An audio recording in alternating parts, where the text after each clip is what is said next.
Igreja, amém?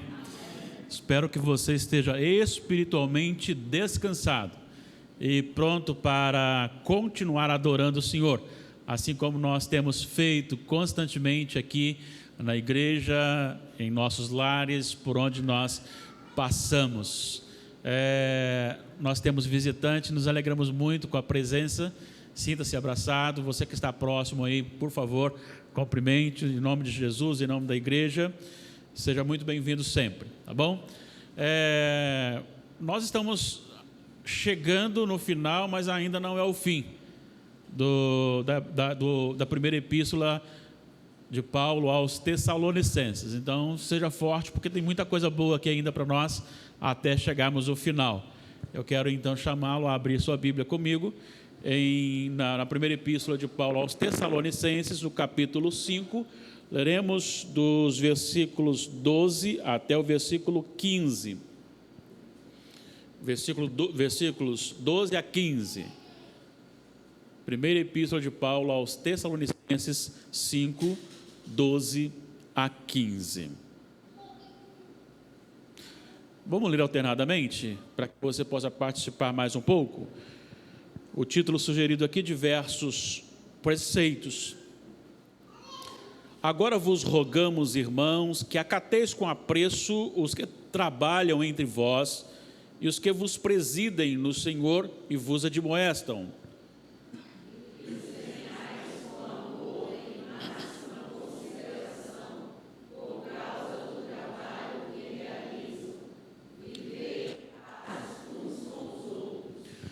Exortamo-vos também, irmãos, a que admoesteis os insubmissos, consoleis os desanimados, ampareis os fracos e sejais longânimos para com todos.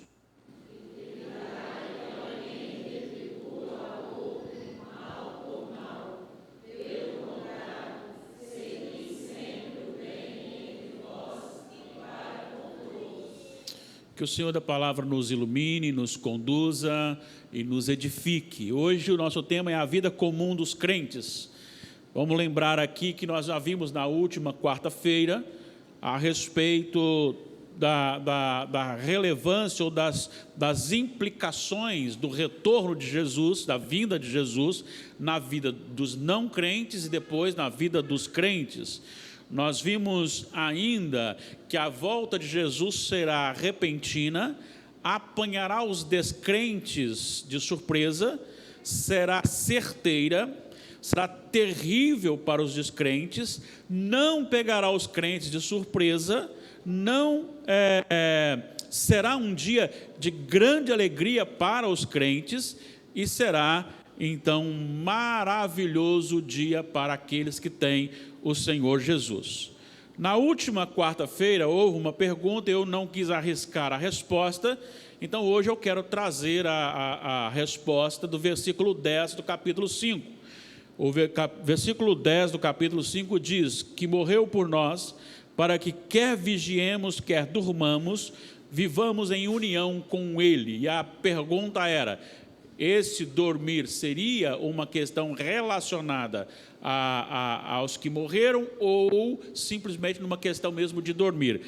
Ainda nós falamos que podia ser uma questão de morte, mas não quis falar porque não tinha tempo para voltar ao contexto.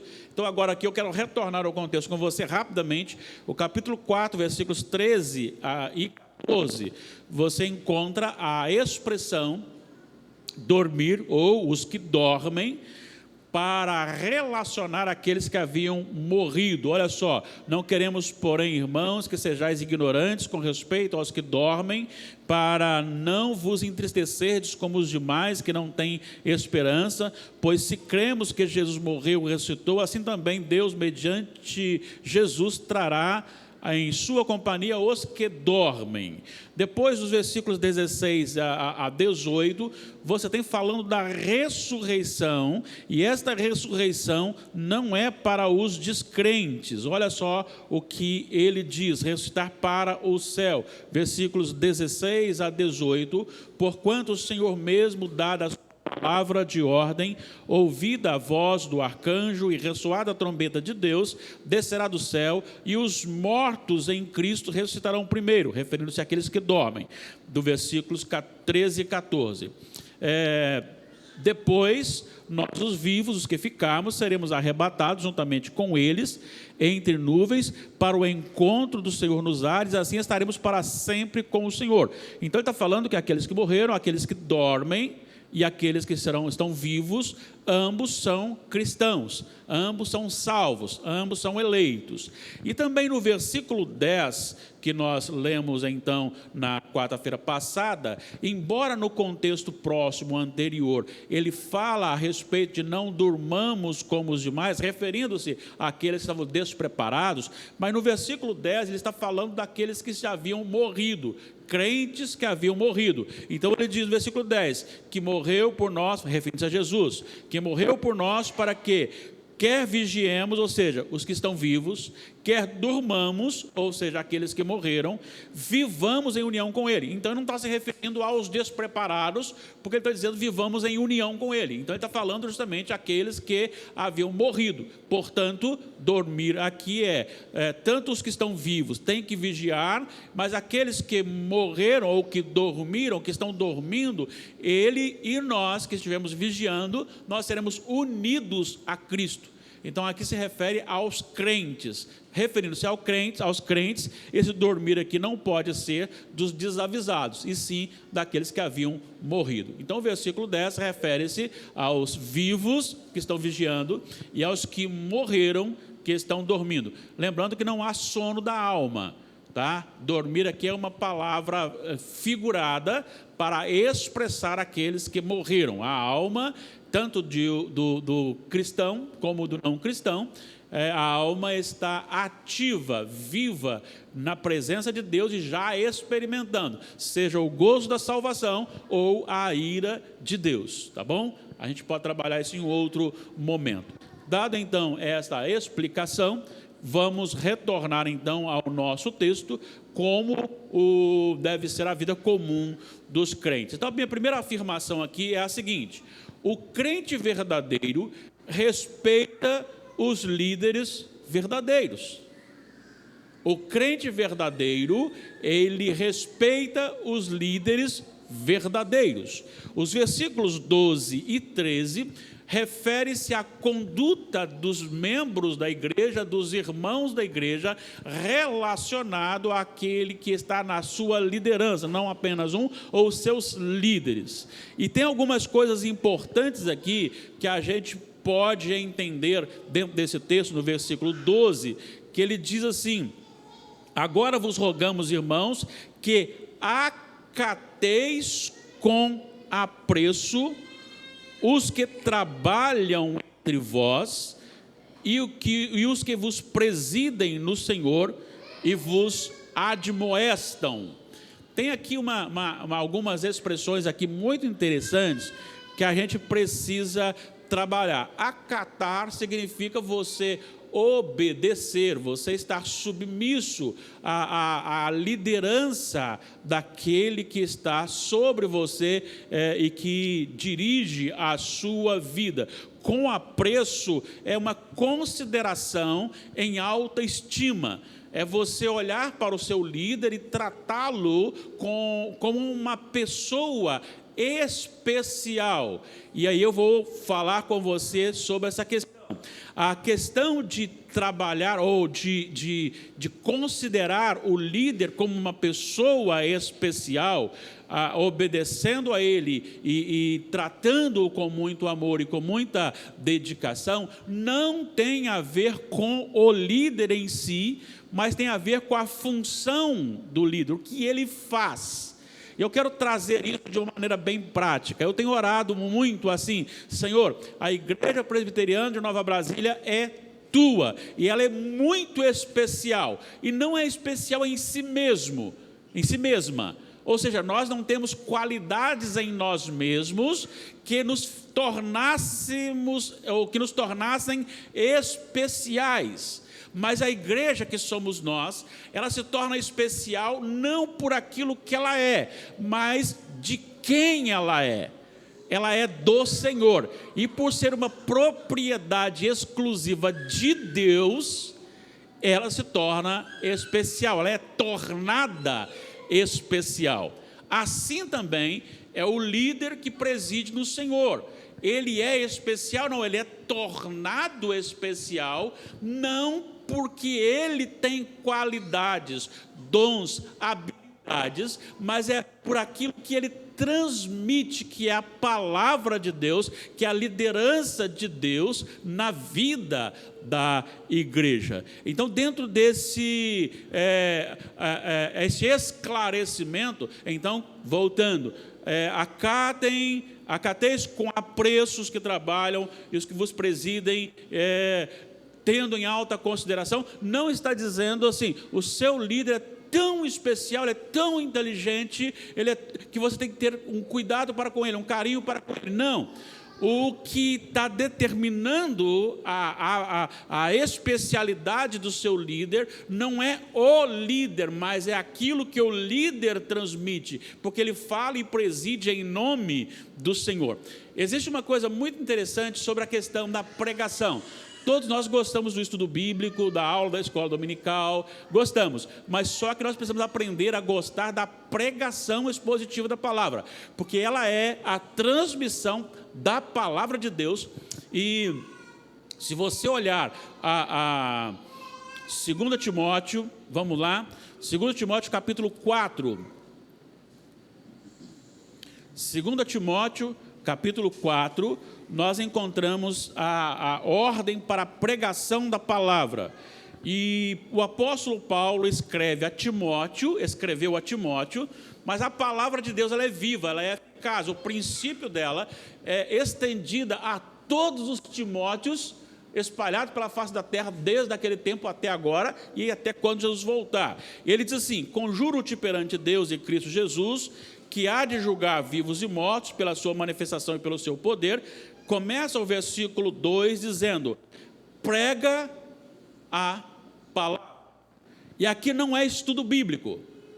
Prega a palavra não é um estudo bíblico, não é um compartilhar das escrituras sagradas. Prega a palavra é uma exposição em que o pregador ele é classificado como um arauto. O arauto, ele não estava ali para discutir o texto que estava sendo lido, ele apenas transmitia aquela mensagem que o rei mandou transmitir. Então ele chegava ali, abria a mensagem, lia: assim diz o rei, a partir de hoje, isso, aquilo outro. Tinha pessoas com ele como testemunhas de que ele estava sendo fiel na exposição ali da sua mensagem. Ele acabava de ler, o que vocês acharam disso? Gostaram dessa lei? Não, ele acabou de ler, ele enrolou o pergaminho e ia retornava para o seu lugar de origem. Ele não tinha a questão de você gostou ou não gostou, vamos discutir isso aqui. A pregação é justamente isto. O pregador precisa estar preparado para expor a palavra de Deus e dar ali a mensagem de Deus para aqueles que estão ouvindo. E neste caso, cabe uma responsabilidade muito grande, porque não são pessoas as testemunhas da mensagem ou da fidelidade da mensagem pregada, mas é o próprio Espírito Santo que é a testemunha se você está pregando a mensagem correta ou não. Então, por conduzir a mensagem de Deus, por conduzir o povo de Deus, este líder deve ser tratado com apreço e tratado em alta estima. É o que ele está dizendo aqui. Como que isso acontece? Acontece que o arauto, o pregador, o líder, ele não é senhor, ele é apenas líder. Ele é apenas líder. Quem é o senhor da igreja é Cristo. E ele então conduz todos na palavra de Cristo.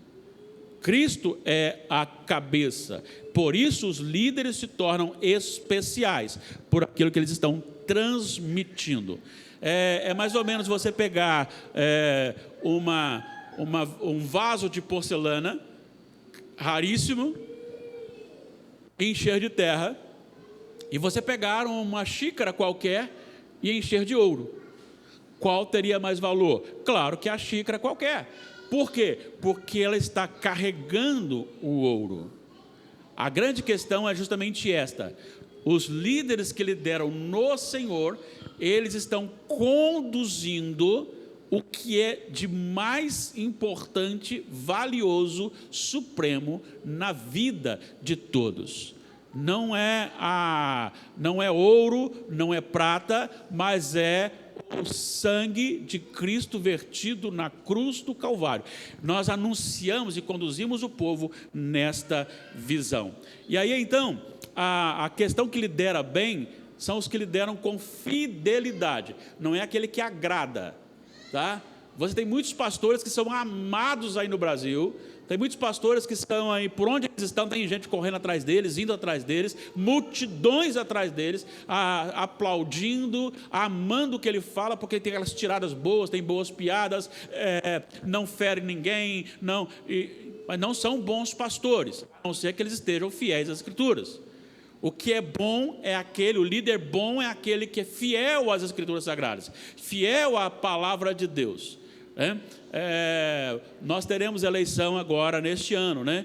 Possivelmente aí, segundo o meu secretário, meu vice-presidente não está aqui hoje, né?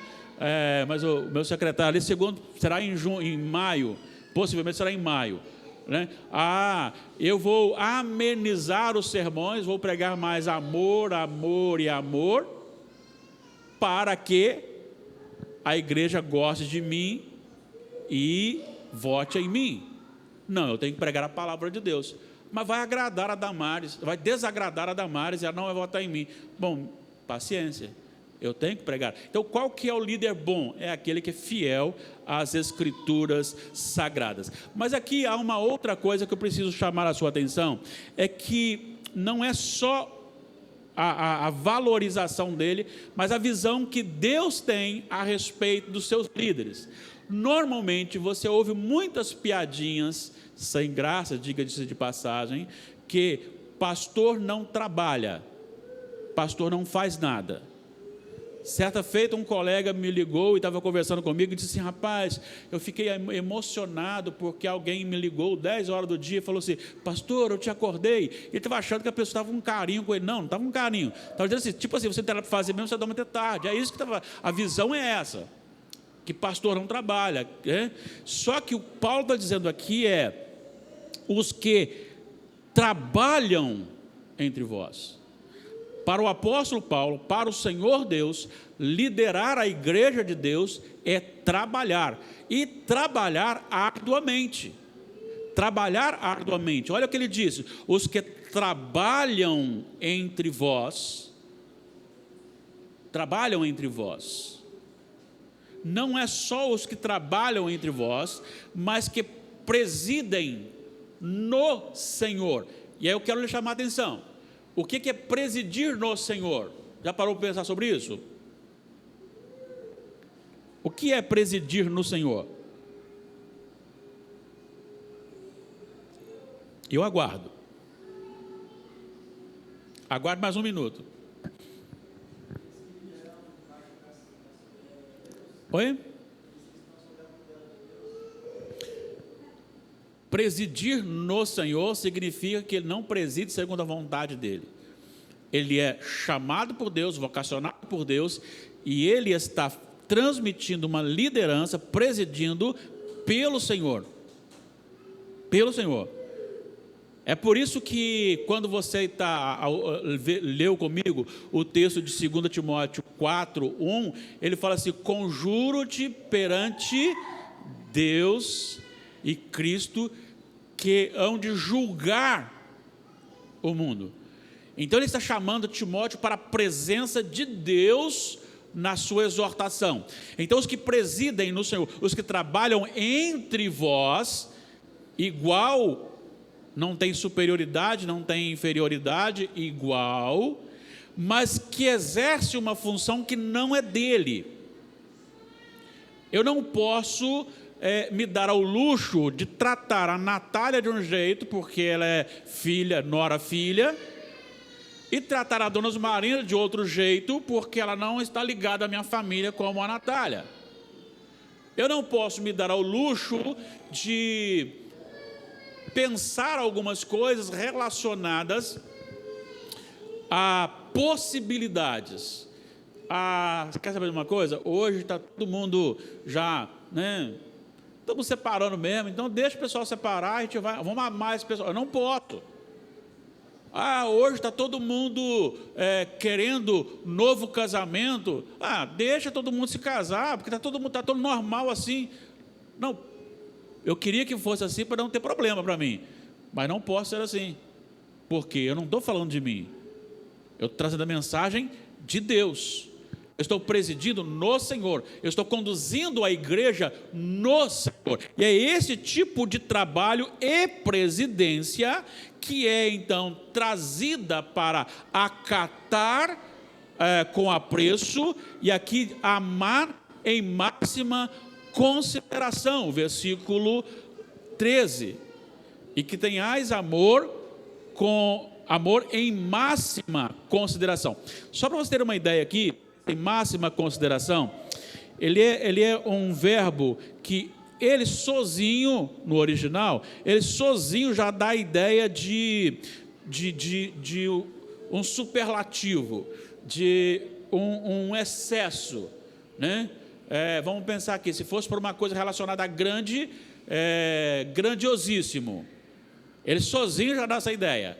Só que ele tem um prefixo, e este prefixo, ele aumenta, ele intensifica esse superlativo.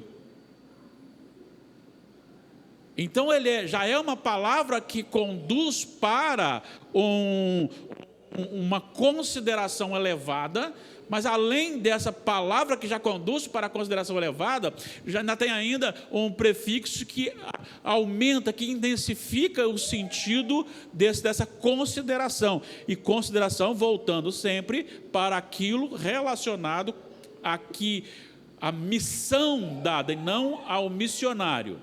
A missão dada, não ao líder, mas a missão que ele recebe de liderar, a sua liderança. O líder é humano e sujeito aos mesmos sentimentos dos demais. Quando há um respeito e amor, ele se sente bem preparado, renovado para as lutas do dia. Quando a igreja começa a falar mal dos seus líderes, seja eles quais forem, o que acontece é que começa a surgir burburinhos e não tem mais paz na igreja. E é assim que ele encerra o versículo 13: viver em paz uns com os outros. Você quer matar sua família? Quer que seu filho na adolescência saia e nunca mais volte para a igreja? Chega lá e começa a falar mal da igreja. Começa a falar mal do pastor, do presbítero, do diácono, do irmão do lado, da família tal. Começa a tecer críticas sobre o louvor, sobre a pregação. Começa a fazer isso e você estará, com certeza, sendo bem sucedido em mandar o seu filho para fora.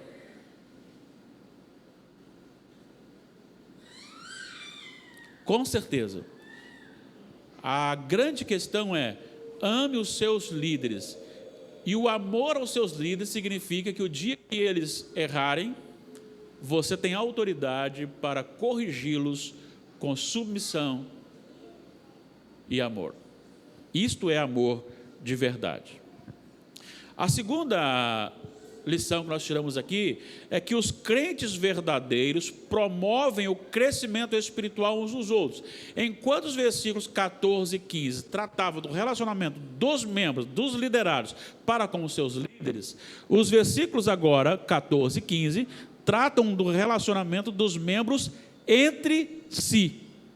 E aí nós temos muitas coisas aqui, eu não vou demorar muito, mas eu preciso adiantar. Mas aqui tem muita coisa importante aqui que eu preciso trabalhar. Primeira coisa, existe uma ideia errada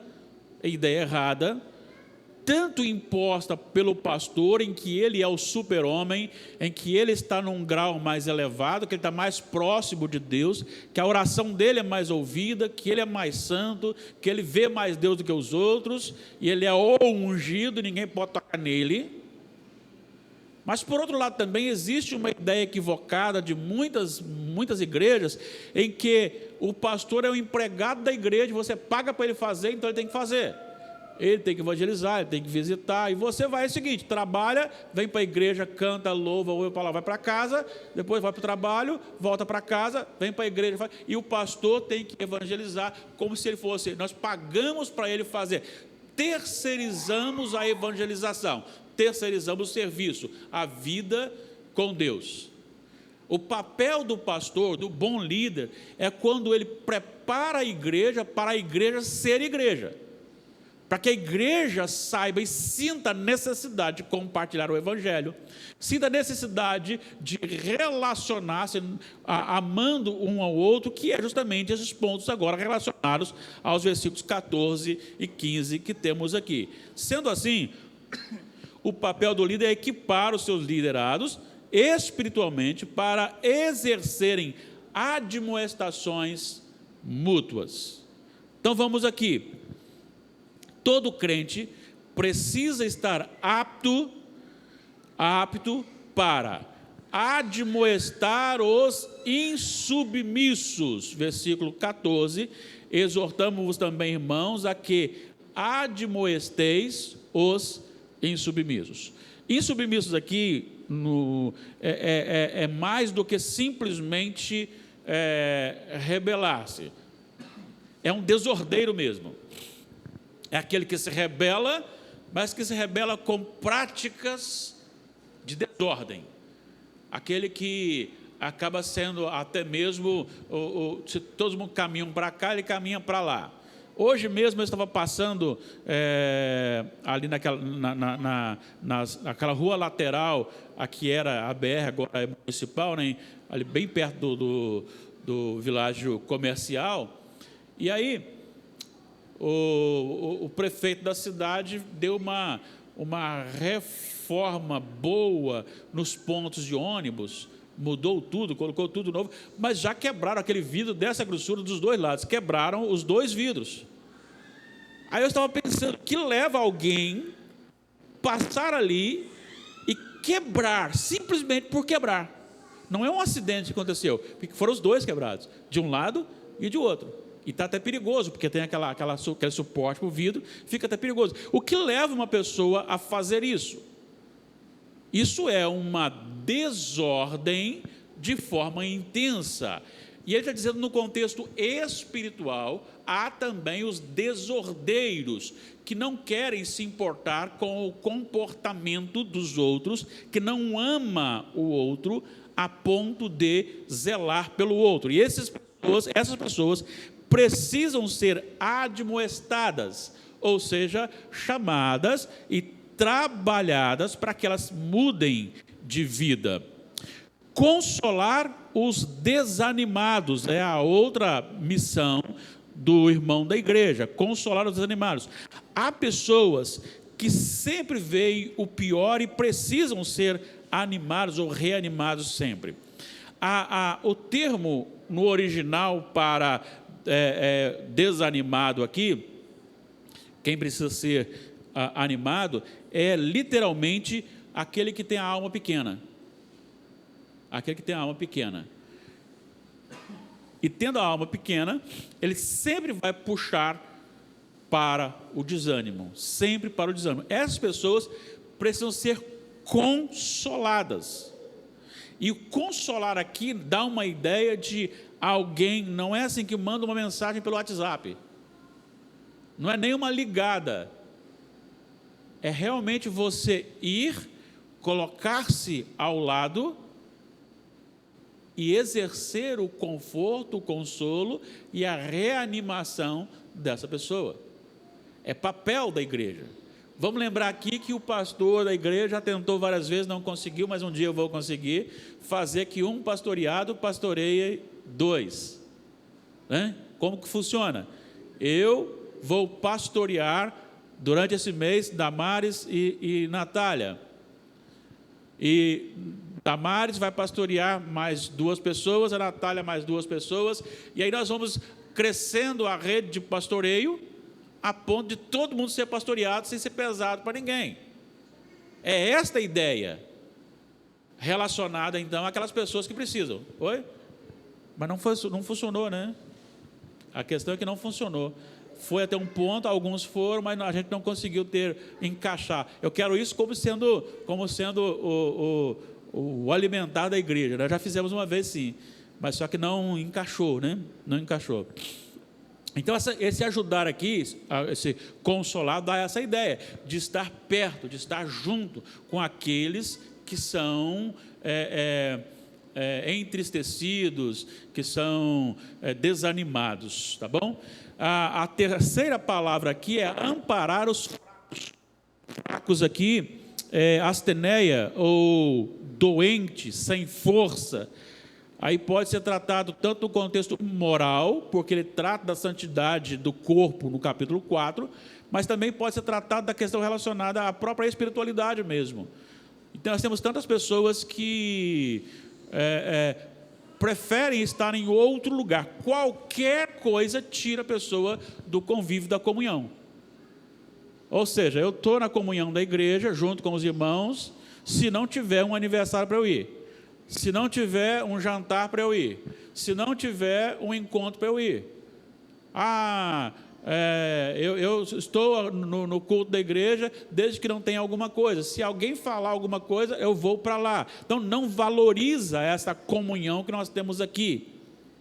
São pessoas que estão fracas espiritualmente. Porque se tem uma coisa que precisa estar no sangue nosso, é o amor pela comunhão em torno da palavra de Deus. Quando nós estamos expondo a palavra de Deus, isso deve nos atrair, isso deve nos trazer para perto. Essa deve ser a nossa atitude. Então nós temos que amparar os fracos. O que é amparar os fracos? Amparar os fracos é se colocar do lado. Se colocar do lado. Se tem alguém que faz aí um exame, uma endoscopia, né, ou colonoscopia, que exige uma anestesia, mas ela vai ser liberada, normalmente ela não pode dirigir, quem estiver conduzindo com ela não pode levá-la de moto, tem que ser de carro. Por quê? Porque ela precisa ser amparada, ela não está conseguindo andar sozinha. Então tem essas pessoas que muitas vezes estão doentes e que não são inferiores, só estão doentes e precisam ser amparadas. E é papel nosso fazer isso, não é papel do presbítero Miqueias, não é papel do pastor, é papel meu como membro da igreja. Como membro da igreja. A gente precisa trabalhar isso e amparar os que estão ali enfraquecidos. 4, tratar a todos com longanimidade. Veja bem, ele enumerou 3 coisas, e são elas aqui: admoestar os submissos, consolar os desanimados, amparar os fracos. E ele diz o seguinte: tudo isso com longanimidade. Longanimidade é um dos itens do fruto do Espírito. O que é longanimidade? Longanimidade é um ânimo dobrado. Quando você está perdendo a força, não suporta mais aquela pessoa, porque ela está no erro, você respira fundo e começa de novo com ela, até o final da caminhada. Isso é ter ânimo longo ânimo, é fruto do Espírito. Mas o fruto do Espírito é, Gálatas 5, 22 e 23, amor, alegria, paz, longanimidade, benignidade, bondade, fidelidade, mansidão e domínio próprio. Então faz parte do fruto do Espírito a longanimidade para com todos. Então, eu vou admoestar, eu vou consolar, eu vou amparar com paciência, uma longa paciência. Isso não significa que eu não vou ter pulso forte. Você pode, né? Olha, eu amo você, mas está errado. Ah, mas não sei o quê. Olha, eu amo, está certo, mas você está errado. Pela palavra de Deus está errado. Então você mantém o pulso forte, mas você mantém o pulso forte com amor, não com superioridade sobre aquela pessoa que está sendo admoestada, tá certo? Aí vem o 5, que é o versículo 15, não pagar o mal com o mal. Olha só o que diz o versículo 15: evitai que alguém retribua a outro em mal por mal, pelo contrário, segui sempre o bem entre vós e para com todos. Então nós estamos chegando ao final aqui. Dentro disso eu quero apenas ler algumas coisas para que você entenda. Todo aquele que recebeu o bem de Deus quando merecia o mal, deve oferecer o bem a todos, independentemente do mérito da pessoa. Qual que é o parâmetro que nós usamos para fazer o bem? É o que o outro faz. É ou não é? Fala a verdade. Não, ele não merece não. Vamos fazer por ele, não merece não. Só que o parâmetro do cristão não é o outro. O parâmetro do cristão é ele mesmo com Deus. É o que Deus fez por ele. Se Deus fez o bem para mim, quando eu merecia o mal, e aí então você tem, né? Eu gosto muito de citar, os 3 versículos para mim são muito bons, que retrata bem isso. Romanos 5, 6, 8 e 10. Cristo morreu por mim quando eu era, primeiro, fraco e ímpio. Depois eu era pecador. Depois eu era inimigo dele. Quando ele me amou, eu era tudo isso. Então, se eu recebi este bem do Senhor, merecendo receber o mal, eu tenho que também, independentemente daqueles que me ofendem, daqueles que me fazem mal, fazer-lhes o bem. A outra coisa é que quando você trata essa questão do mal com o bem, todos que foram perdoados por Deus, sem merecer, devem perdoar aquele que lhe ofendeu, mesmo que ele não mereça o perdão. Sabe, eu não vou me lembrar agora se é Efésios, mas diz assim: assim como Deus vos perdoou, perdoai vós também. Deus é o parâmetro do perdão. Deus é o parâmetro do perdão. E Mateus 10, 8 diz assim: de graça recebestes, de graça ofereçam, deem, entreguem. Então é tudo pela graça de Deus. Então essa expressão, ela trata justamente dentro daquilo. Qual é o parâmetro que vai nortear a minha vida para o meu relacionamento com o irmão? É o de Deus para comigo. É fácil a gente pegar a Igreja Presbiteriana Nova Brasília e classificá-la como melhor do que as outras, porque eu só vou pegar os pontos positivos da igreja nossa, e da outra eu vou pegar só o ponto negativo. Então nós somos melhores que eles. Só que eles vão pegar o ponto positivo deles e o negativo nosso, então eles vão se achar melhor do que nós. Como que nós devemos ver se a nossa igreja está sendo boa ou não? Compará-la com o padrão de Deus. Aí sim você vai ver que nós não somos bons. Não somos bons. Diante disso, dentro desse relacionamento, porque não temos mais tempo, só vou fazer algumas afirmações conclusivas. Primeiro, a verdadeira espiritualidade não está na posse de dons, mas no caráter transformado.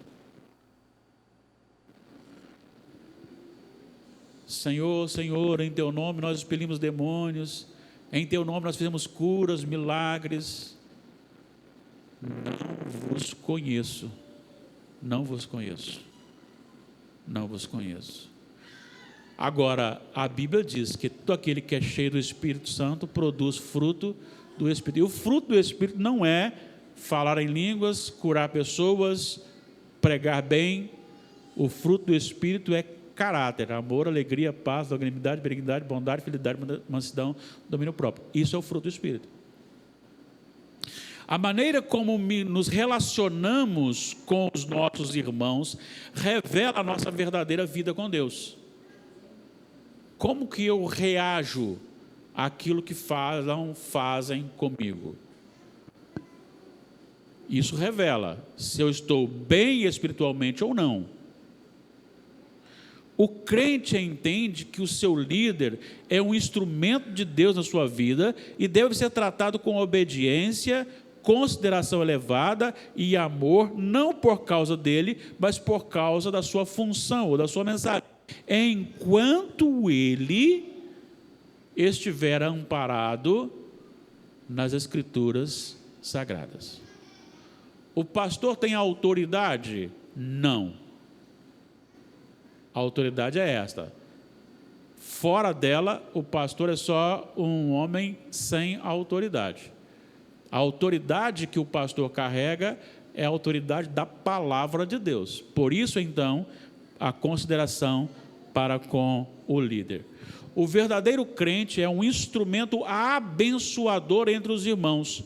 Mantém firmeza na admoestação, mas com amor, e está sempre pronto a servir. Servir. A gente não vê muito isso no evangelho de hoje. Recentemente, ainda não tenho conhecimento com ele pessoalmente, de El Salvador, ele disse: olha, eu estou assustado com a igreja moderna. Eu estou assustado com a igreja moderna. Ele é membro da Assembleia de Deus, de El Salvador. Ele disse: estou assustado com a modernidade da igreja. Isso, infelizmente, é real. Nós não temos uma vida de crente. Nós temos programas de crentes. Seja oração na igreja, seja estudo bíblico na igreja, seja um encontro aqui, um encontro ali. Mas depois que saímos, não há um compromisso real com a palavra, nenhum com o outro. Nenhum com o outro. E eu pergunto, como crente, como tenho vivido entre os irmãos? Que você faça essa pergunta também para você. Como crente, como tenho vivido